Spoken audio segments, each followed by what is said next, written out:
All right, so you guys wanted to hear about the Tsavo Man-Eaters? The lions. Yeah, those two lions terrorizing all those railway workers back in 1898 Kenya. A fascinating story for sure. Oh, yeah. We got a whole stack of sources here. Historical accounts, scientific studies, even Patterson's own book on the subject. That's the lieutenant colonel, right?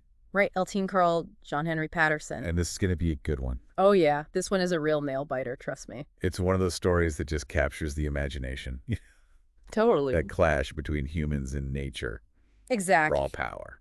Yeah, so Patterson, he was sent to build this railway bridge over the Tsavo River. Right in the middle of dense forest. Smack Baghdad in the middle of it. Thousands of workers. Yeah, tons of workers, a lot of them from India. Trying to tame this landscape. Yeah, and it's easy to forget, Kenya has a long history before all this. Oh, yeah, a long and complex history. Right, like way before the British even showed up. Millions of years this land has supported human life. So, set the scene for us. What was going on in this region, before the railway? Well, even before the British got there in 1888, you had the Arabs, you had the Portuguese. Just centuries. Yeah, centuries of influence along the coast.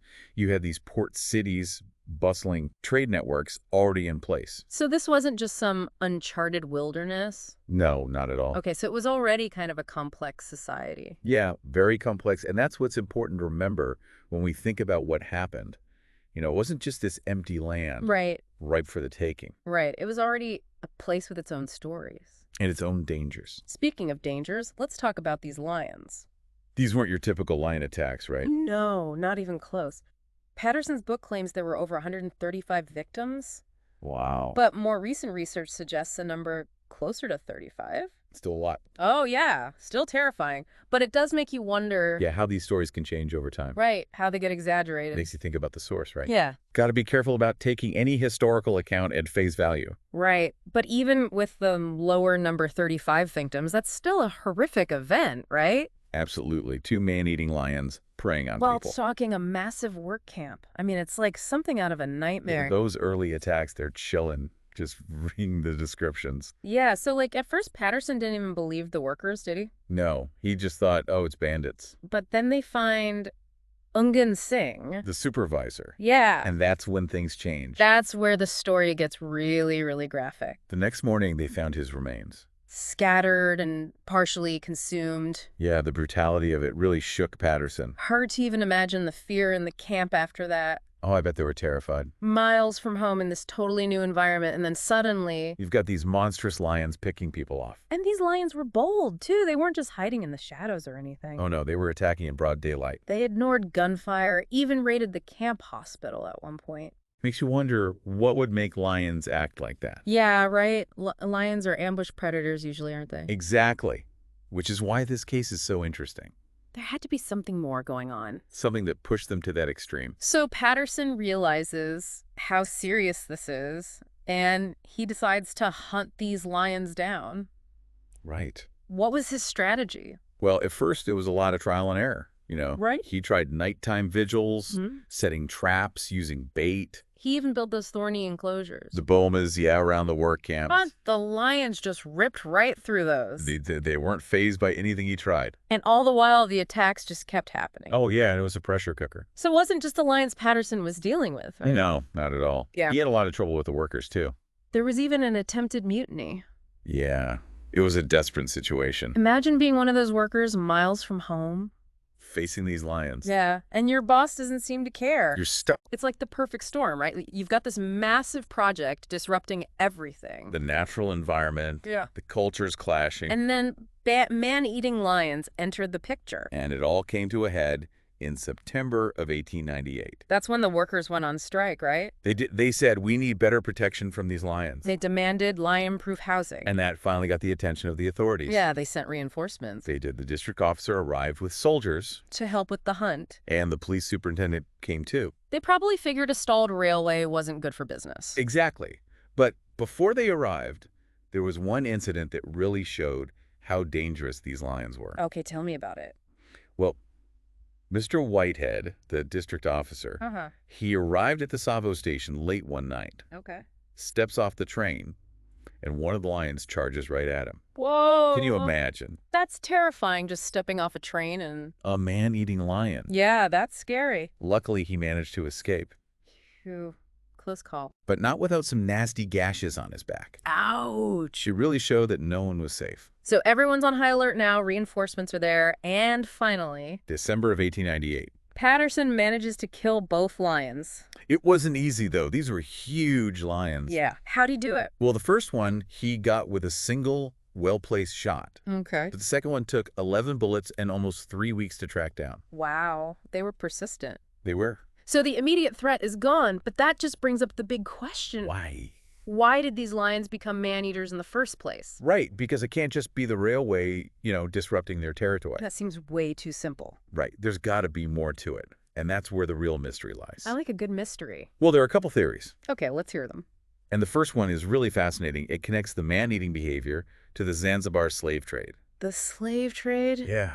That's not something I would have thought of. It's a dark history, but important to understand what happened. So how does the slave trade tie into man-eating lions? Well, the slave trade in East Africa was brutal. Thousands of people were captured, chained. Forced to march for miles. Hundreds of miles to the coast. How many died along the way? From exhaustion. Exhaustion, disease, mistreatment. A horrifying chapter in human history. It is, and their bodies were often just left where they fell. So all these human remains just scattered around. Exactly, creating this grim landscape. And guess where one of the common dumping grounds was? The Tsavo River. Right where the lions were. Oh, wow. Okay, I'm starting to see the connection. So imagine you're a lion in that area. For generations. You have this readily available source of easy food. Human corpses. It's not hard to imagine that this could change their behavior. So you're saying these lions developed a taste for human flesh because of the slave trade? It's possible it wasn't just about scavenging, though. Oh, okay. What else? It's possible that over time, lions started to associate humans with being prey, not predators. Because they were so used to seeing dead bodies? Oh, yeah. Wow, like this tragic ripple effect long after the slave trade was over. It makes you think, could this learned behavior be passed down through generations of lions? Well, it's kind of creepy. It is. Did the Tsavo Man-Eaters learn to target humans from their parents or even grandparents who scavenged on slave trade victims? That is a chilling thought. It is, but there's another explanation, too. Okay, what's that? The lions' injuries. Their injuries? Yeah, scientists examined the skulls of the Tsavo Man-Eaters. Okay. And they found some pretty severe dental problems.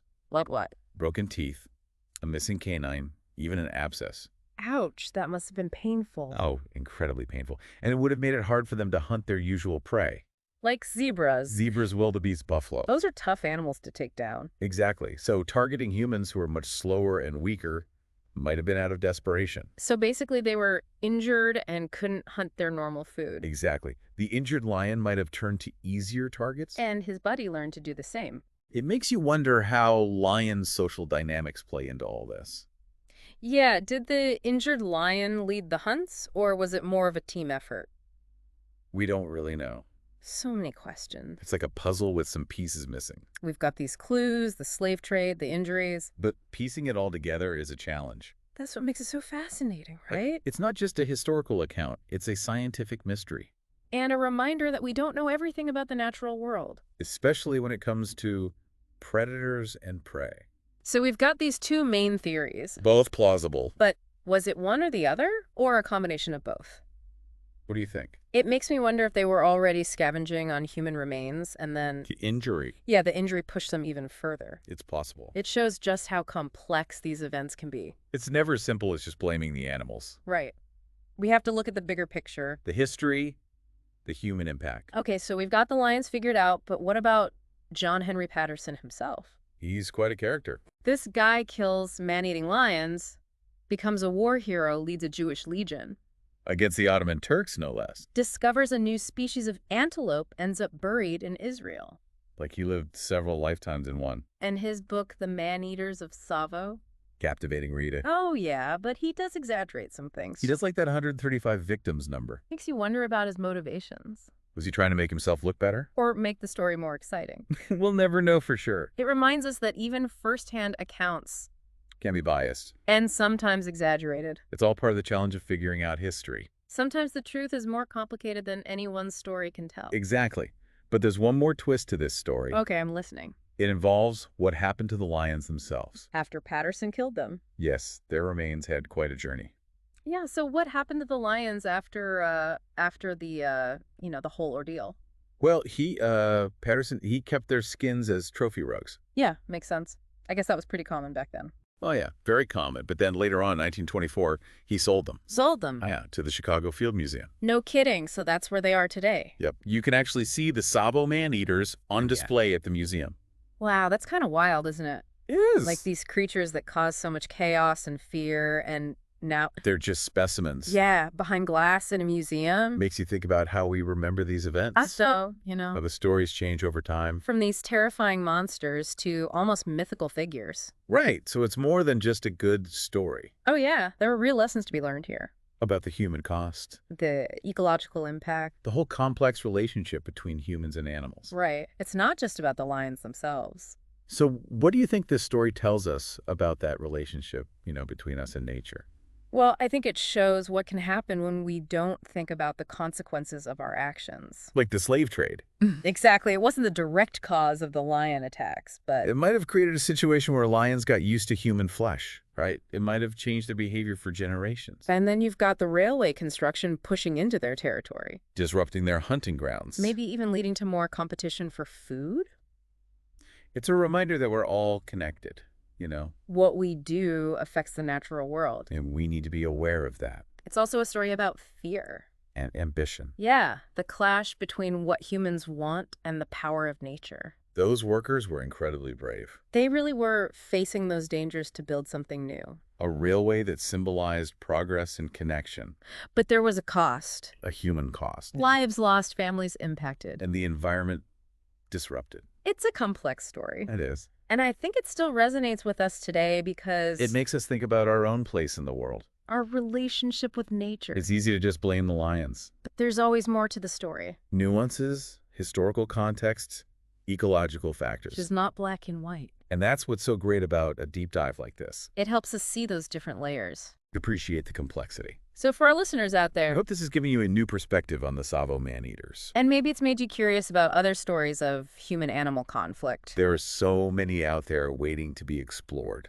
We'll be back soon with another deep dive. So until then, Keep exploring. and keep asking questions. So after all that, what happened to the lions themselves?